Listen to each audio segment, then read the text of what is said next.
Minglaba, my name is Keome Rowe. I am the new spokesperson here at U.S. Embassy Yangon, and I am so thrilled to be here today to welcome you to our very first episode of Tea Talk, hence the tea leaf salad. Tea Talk is a brand new podcast where we're going to talk about a host of issues: education, culture, music, you name it. But we're going to have people guest starring on our show that are educators, innovators, change makers, everybody that's talking about the future of Myanmar. And today, for our very first episode, which is titled Youth Education and Innovation in Myanmar, I have three fantastic guests. First, we have Mayman Aung. Hi, Keome. Hey, Mayman. She's a YSEALI PFP alumni and the founder of International House Yangon. And then we also have Neri, Director of Training, Development, and Recruitment, also at International House of Yangon, and my esteemed colleague, Kelly McCray, the Cultural Affairs Officer here at U.S. Embassy Yangon. So, welcome to the show, ladies. Hi, thank you. Thank you, Keome. I'd like to start with you, Mayman, just to kind of get a sense of what is YSEALI. If you can explain that to our audience members. Sure. And then just kind of a brief introduction, and then we'll go around to everyone else. Yeah. YSEALI stands for Young Southeast Asian Leaders Initiative, and there are two programs under the heading, academic and professional fellow programs. So I participated in YSEALI PFP in 2022 and the economic empowerment theme, and my placement was in Oregon. Very cool. Very cool. And Kelly, you mentioned that you are a Fulbright alumna. Can you explain that? I am. So as Keome said, thank you for the introduction. I'm a Cultural Affairs Officer here at U.S. Embassy Yangon, and I am also a former Fulbrighter, a Fulbright ETA. That stands for English Teaching Assistantship, and I worked in Chiang Rai, Thailand as a teacher in a previous life. And Yuri, congratulations. You're going to be participating in YSEALI as well this year, or in 2026, correct? Yeah, so I've been selected to participate in the upcoming YSEALI PFP. I was actually inspired by Maymon's trip to the States and also the things that she learned from that and all the start of the space program. So. That is fantastic. Congratulations again, and I can't wait to hear more about this later on in the episode. Now that we've gotten to know our guest a little bit, let's go ahead and jump into the first segment. And my first question I have for you is, let's start with your journeys. What inspired you to get involved in education learning? We can start with you, Mary. For me, I've always wanted to become a teacher. So I think, but as someone who grew up in a small town, I didn't really have access to international education or language learning. In my hometown, we didn't have any English classes as I was growing up. So I started learning English when I was 16, and that changed my life, I would say. It changed the way I view the world. It changed the way I wanted to grow up as a person.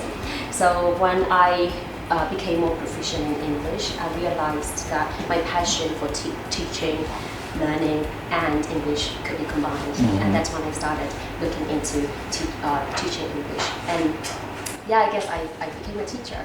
But that's not really what inspired me to become a teacher. When I became a teacher, only then I realized that the real inspiration behind all of that is my students. You know, when you go into your classroom and you see your students' smiles and the sparks in their eyes as they understand something new, and also the trust that they place in you, it means a lot to a teacher.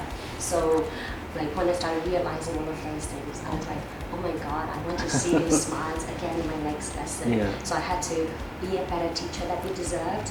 So I think that's when I became actually inspired to become a teacher.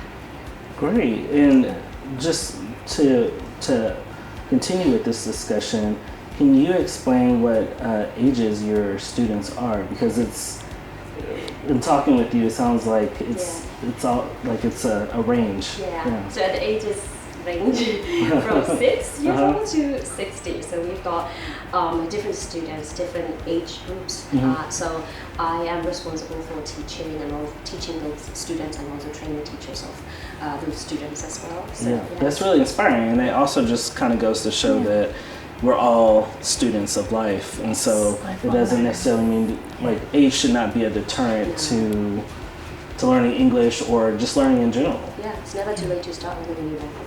Right. Exactly. How about you, Ming? Yeah, for me, like Neri said, I also wanted to become a teacher. And probably we share the same dream. And my mom was a teacher. Oh. So she always encouraged me to become a teacher. And my sister was also a teacher. Yeah. So I grew up in a This is teaching like, family. Yeah, exactly. ingrained in you.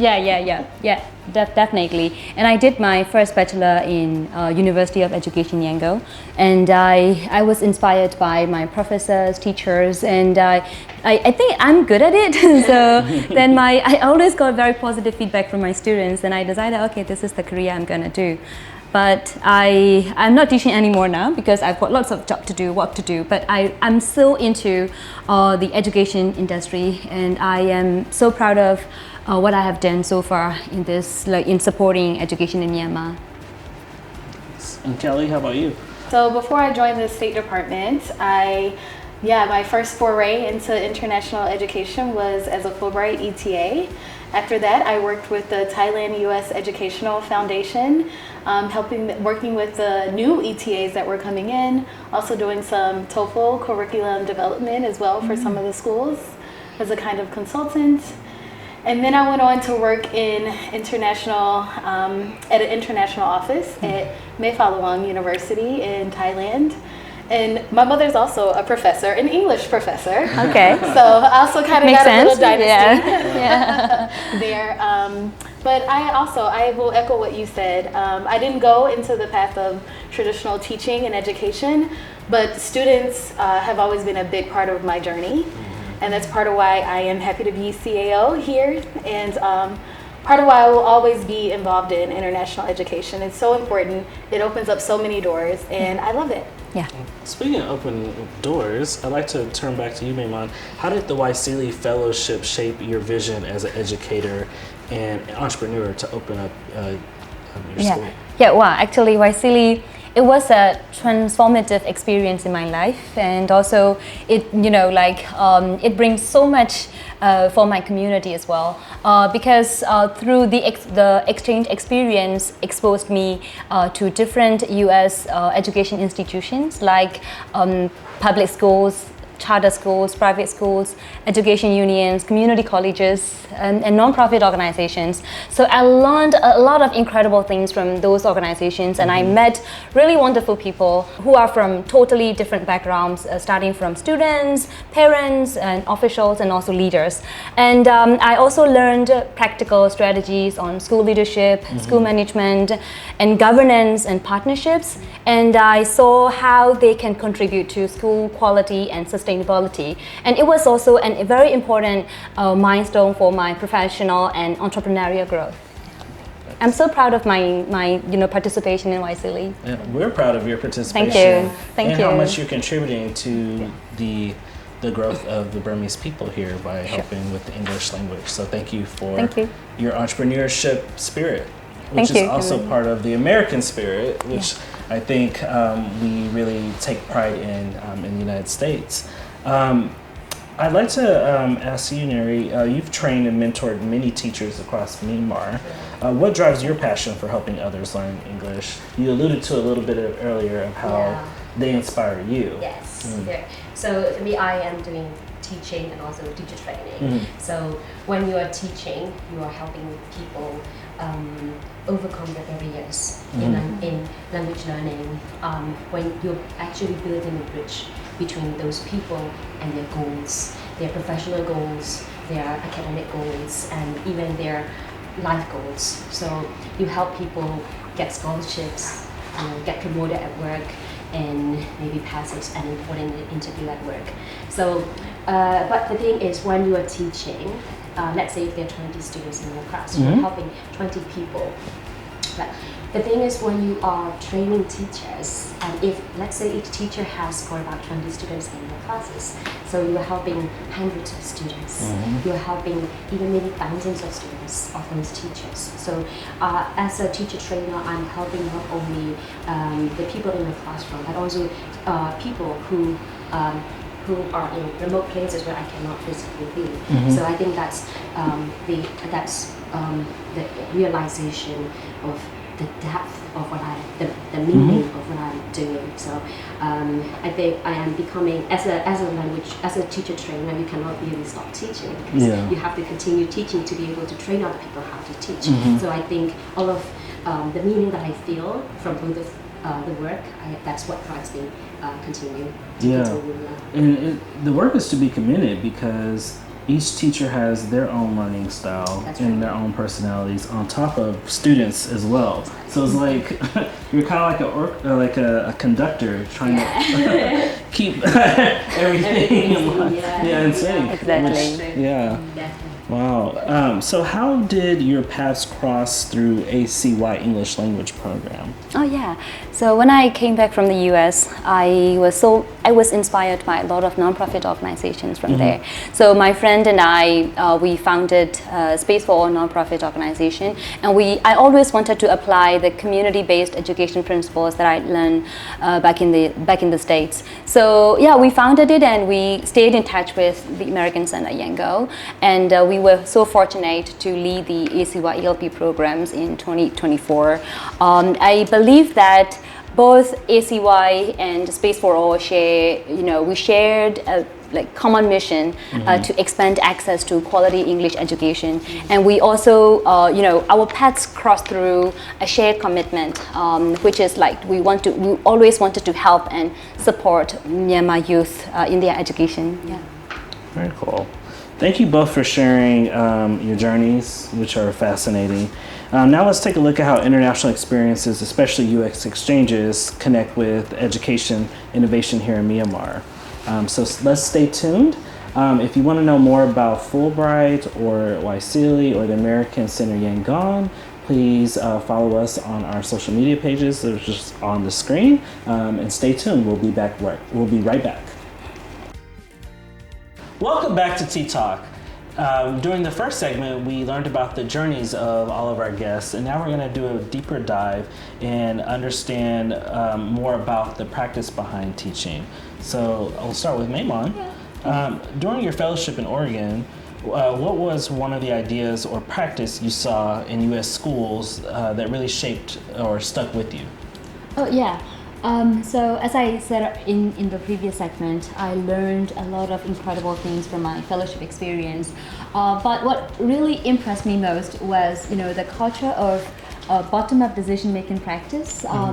Because generally in many schools, decisions are traditionally made at the top and passed down. So, but what I saw in the US and what really stayed with me was, how powerful it can be when the education organizations actively listen to the people who are the closest to the work. For example, teachers, staff, parents, and students.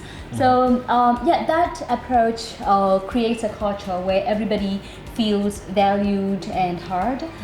That's why and as I grew up in education systems where decisions are made by a few, I really found this approach, this participatory and inclusive approach, eye-opening, and it changed how I think about leadership and the way I work with my colleagues. And because by using that approach, we can hear, what's actually happening in the classrooms from the teachers, and our staff can also share operational challenges that management might not see, and the students can also express, what supports their learning best. So yeah, I think this is such a great opportunity for me to learn that kind of working culture and leadership skill. Yeah, I completely agree. And the impact that you're making, not just on the students, but parents and everything, people remember that. I was actually just thinking about my childhood experience and how some of my primary school teachers, some of the lessons they instilled, I think about to this day. So the impressions at that age, but also throughout life, really do have a positive impact on the people we're trying to serve. So. I think and everybody feels part of the organization in the school. Yeah. Well, I was just going to echo what you said. With the bottom-up structure, you have the opportunity for real-time feedback, Yes. right? Mhm. So you're able to adapt and make changes, and ultimately make a better product, Yes. which leads to a better education. I think that's so valuable, and I'm really glad that you're bringing that here through Yeah. Space for All and Thank you. International House Yangon. Yeah, thank you. When I came back, I decided, to lead an organization where feedback genuinely shapes our decisions, operations, and policies. Yeah. Mm-hmm. And also, I think that makes the workplace become more positive Mm-hmm. and supportive because everybody's voice is heard. You feel like you belong to the organization. Yeah. And Neri, how have you both adapted international education models to fit Myanmar's context? Yes, I think Locally. I'll answer that question for both of us because we are in the same organization, we have the Yeah. same goal and share the same value. So And please have some of the tea. I love to. So the very first thing we do is we make sure that the students get to experience language learning in a way that they would be doing it in real life. So that's the first thing. And another thing, it's something that Mimo has just given me an idea of talking about. So when she came back from the States, she started having those that bottom-up approach within the organization and also with the students. So with our ECY ELP students, we have got focus groups where Mimo That's and great. yeah, and the other director meets students, and they listen to students' voices and think about what we can change in the next term to make our lessons better. So I think that's another way of integrating international education system into our own local context. Yeah, the focus group is key because Yeah. you really directly are hearing Yeah. from students and providing a platform where they feel comfortable to share Thank you. information. Yes, yes, we Yeah. do. We do try to get both, quantitative and qualitative feedback. So both focus group with the students, teachers, and staff. Yeah. So everybody feels, as I said earlier, everybody feels like they are part of it, and everybody feels you're heard and valued. Yes, that's true. And also we collect feedback, anonymous feedback from students, staff members as well. So I think that what makes our education, the education, the way we provide education in our organization different. And when we think about integrating international models into our language classrooms, we cannot forget about the teacher development.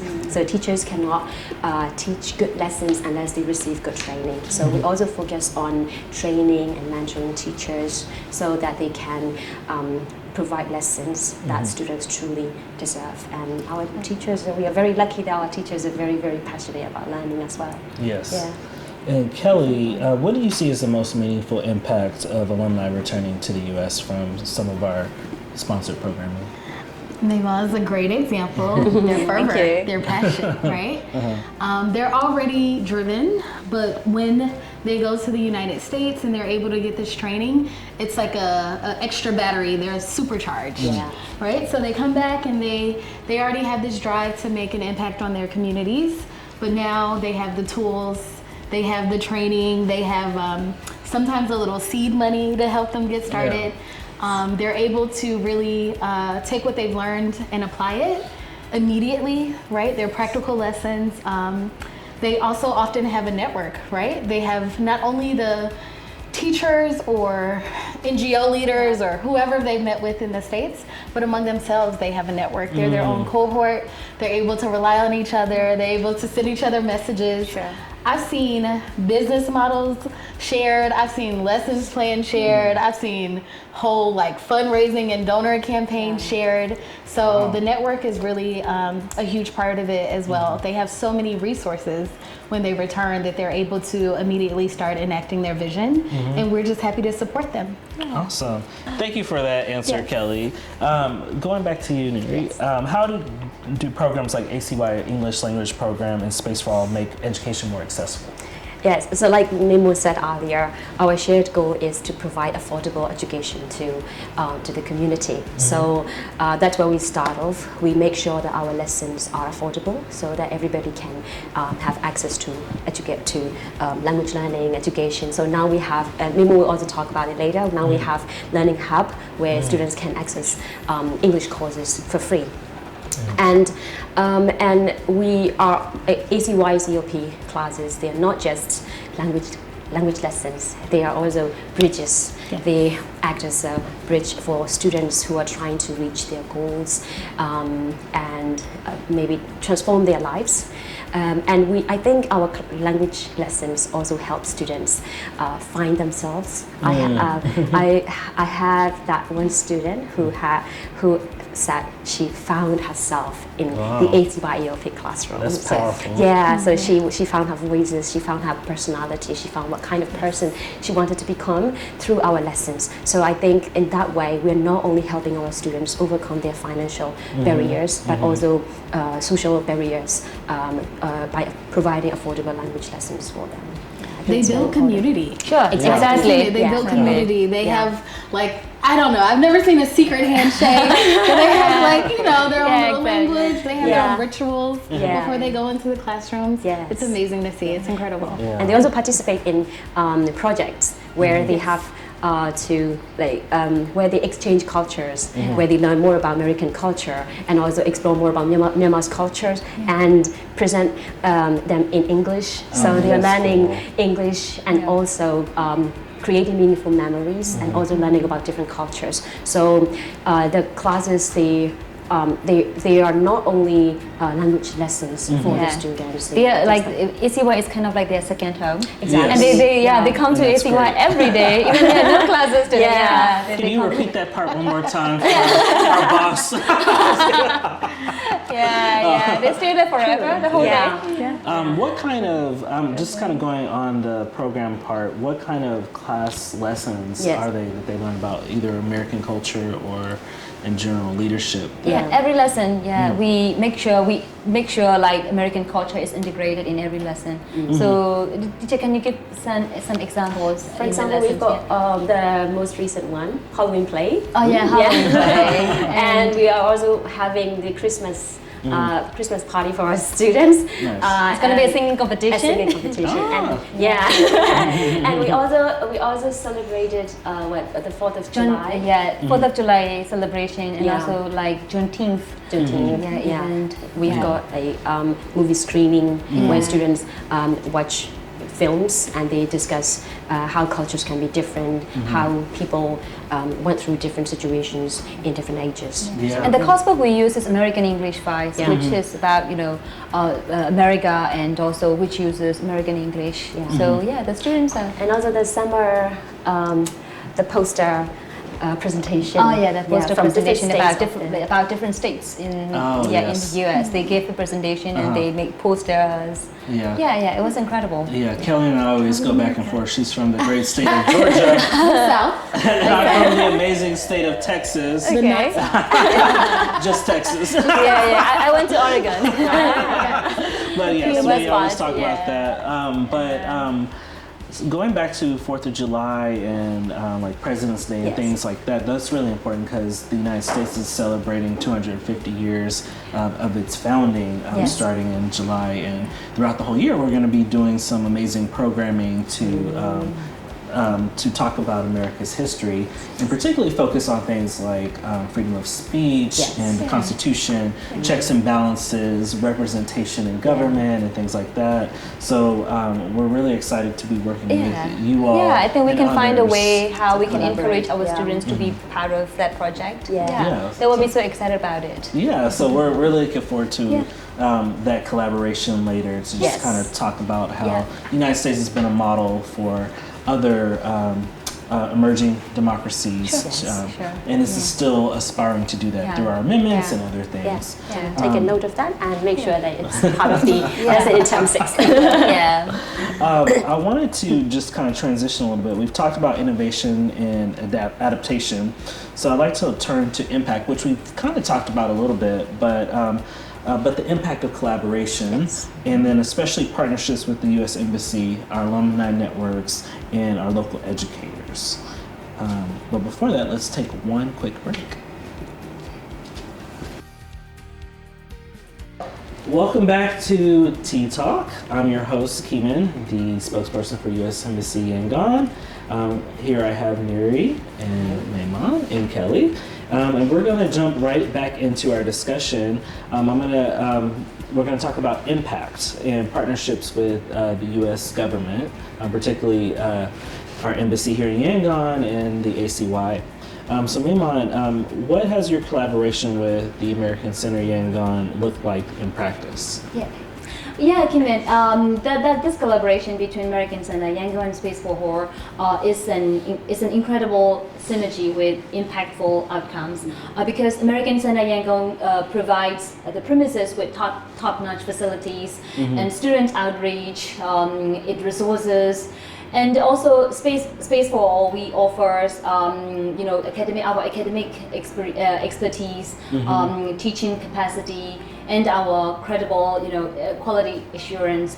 So in that sense, we also make sure we try to strengthen cultural ties between Myanmar youths and the U.S. So this collaboration is a truly hands-on experience from planning, implementation to the wonderful outcomes with a high enrollment, very positive feedback, and also, long-term impact. Gotcha. And what are the biggest challenges you would say educators face in Myanmar today, and how can partnerships help address them? And this is a very good question. As you know, Myanmar is a developing country, so we do have several challenges, especially for in the education industry, where educators are facing multiple issues in their everyday life. So let me pick up some important key ones. The first one seems to be limited infrastructure, because many schools in Myanmar, especially in rural or conflict-affected areas, they are facing and struggling with even very basic needs. For example, safe learning spaces, reliable electricity and internet access, etc. So in this case, partnerships I think can help tremendously because international organizations can provide some support, technology, and maybe small-scale infrastructure support, so that teaching and learning will be more possible. And another challenge seems to be maybe limited access to professional development for the educators. To be honest, Myanmar teachers are incredibly dedicated, but they don't really have enough opportunities to access international, teacher training programs and to scale up. That's why, for example, we were very fortunate to receive some of them. For example, like international conferences such as Asia TEFL, regional and global TESOL events, and teacher training programs from worldwide international institutions. But not everyone, can afford to them. Maybe because of cost or because of travel restrictions. In that case, partnerships play a huge role because international institutions can provide scholarships, virtual learning opportunities, and training, so that teachers will be more confident in their classrooms. Last but not least, I would say, I think it would be even better for educators to have stronger networks with international institutions. For example, connections with organizations like RELO give educators access to global best practices. Without these networks, our local schools and educators, they have to operate in isolation, solely rely on local resources and local practices, which can probably limit their capacity and capability. So if they can have good connections with international organizations, I think they will have better opportunities and maybe more collaborative projects, and maybe even like culturally responsive teaching methodologies, etc.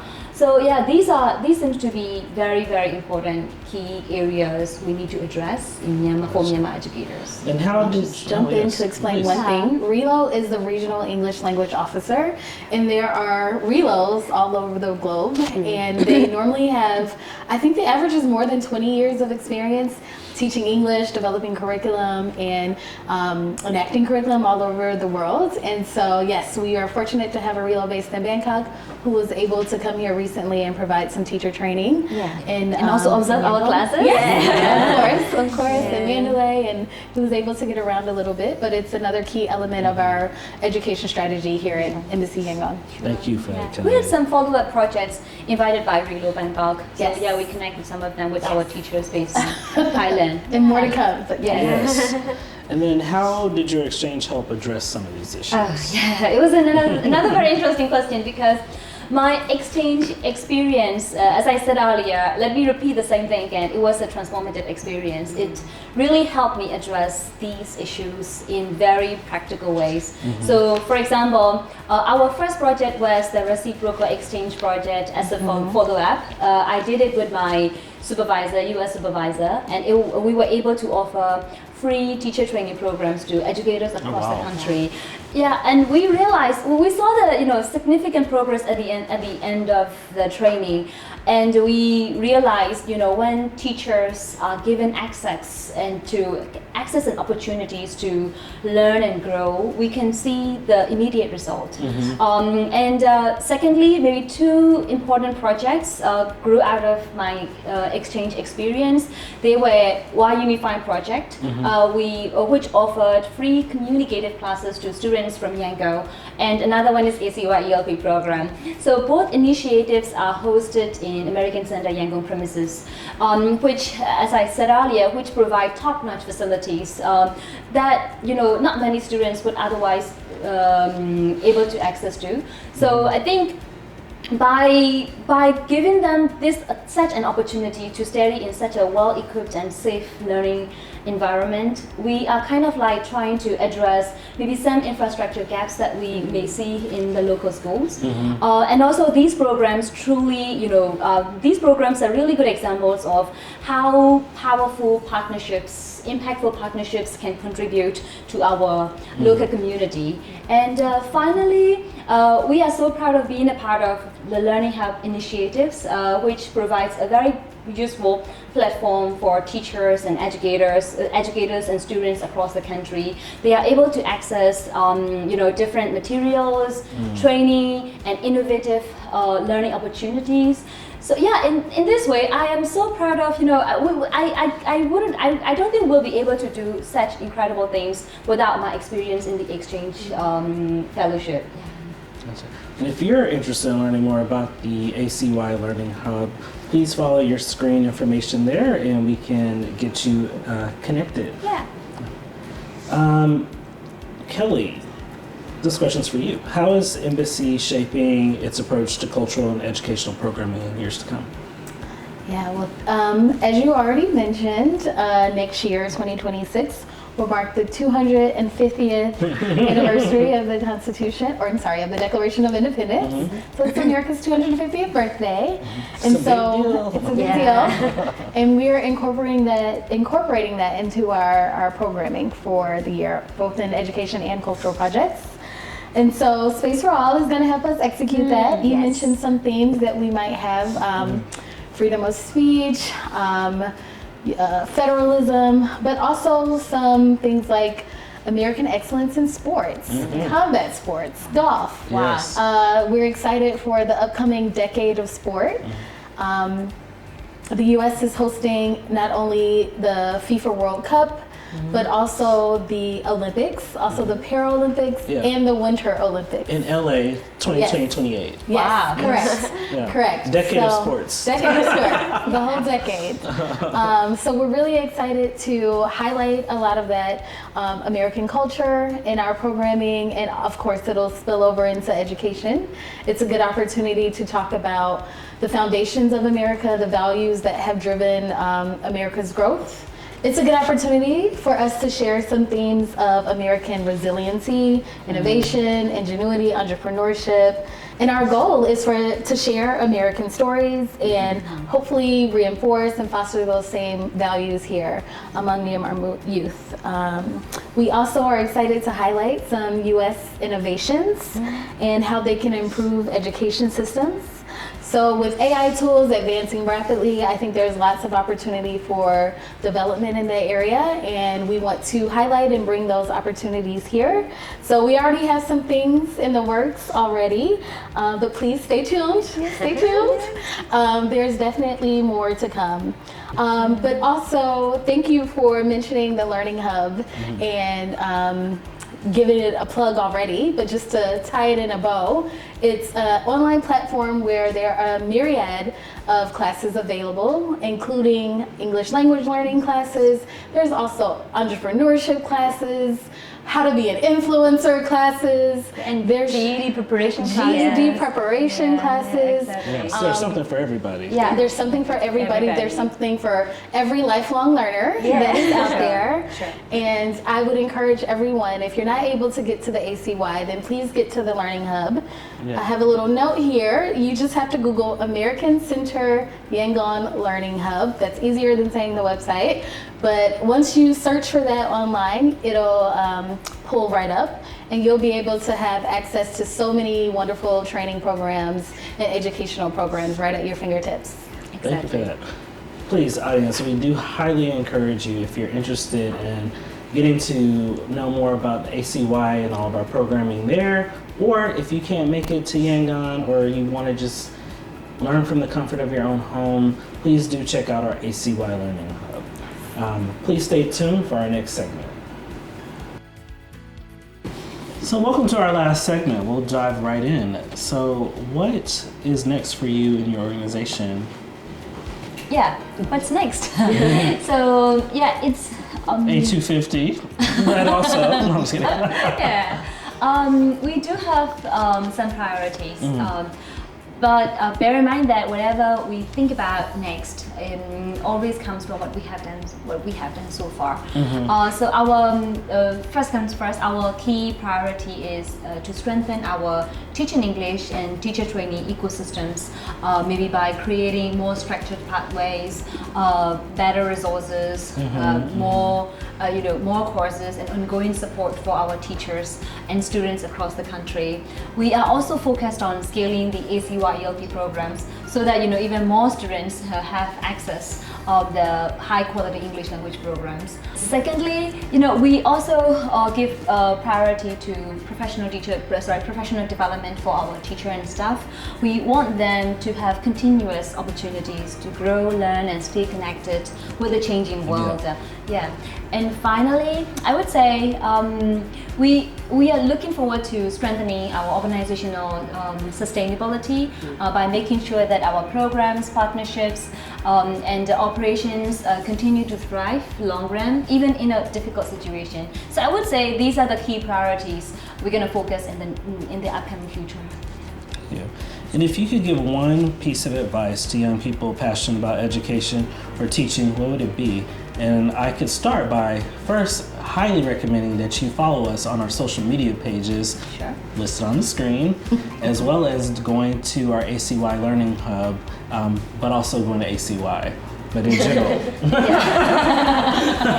Yeah, exactly. So, well, as someone who is passionate about teaching and also teacher training, if I have to say one thing, just go to ACY first. Or maybe visit our Learning Hub website, where you can have access to free online, free but very valuable resources. So, as Teacher Memo said earlier, professional development is not accessible to everybody, but I think it has become more accessible than before, because now we have the internet. ACY. And also I think American Embassy is also providing the open program where teachers can get free teacher training. So I think you can also apply for those courses and get access to quality training. And I think with the technology, AI and the internet, all of the resources are at your fingertips. So you just need to make sure that you keep learning. So when people think about teaching, they think that they need to know everything to teach someone. But for me, teaching isn't about knowing everything.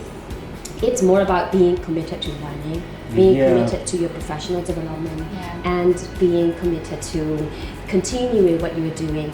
So if you are thinking about teaching, when you are thinking about it, then you are already doing it. Just start with maybe an article that you find online that could inspire maybe a new instructional skill in your classroom. So with every skill that you develop, with every new methodology that you explore, I think you are creating a better classroom. So just keep working on your professional development. If you grow, your classroom grows with you. Yes. I love that. Yeah. And I just like to add, so that was very practical and inspirational. I think I just like to add to remember why you're doing it, to remember why you're there for the students, exactly. right?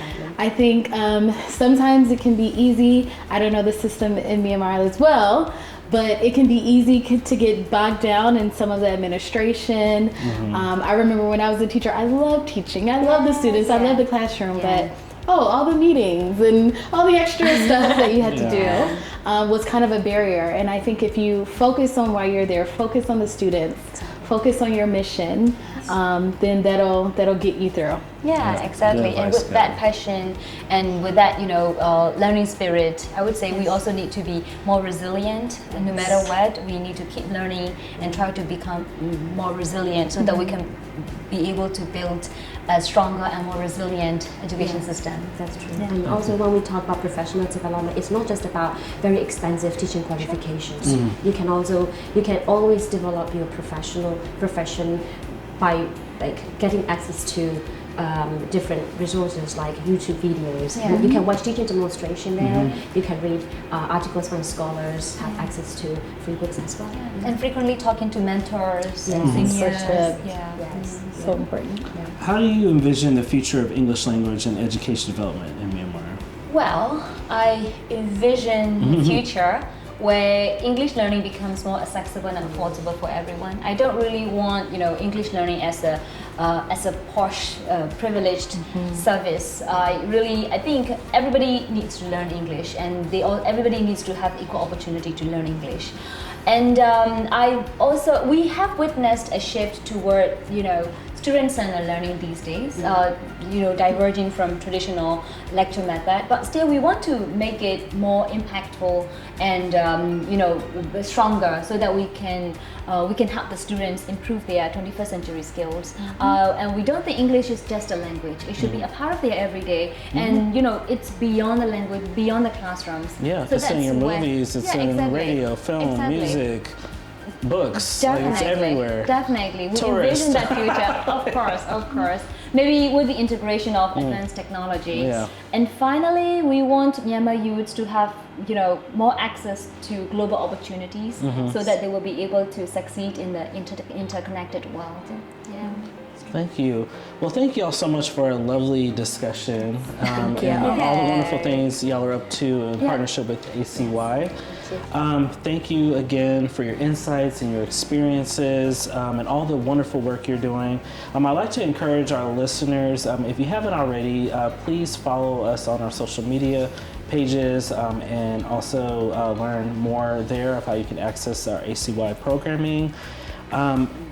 We want to hear from you directly as well. So please share your thoughts online in the comments or message us. If you'd like to see in the future some other topics, we'll be having another Tea Talk discussion in a couple of months. So please stay tuned.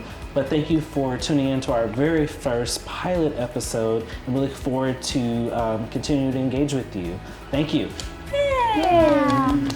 Thank you.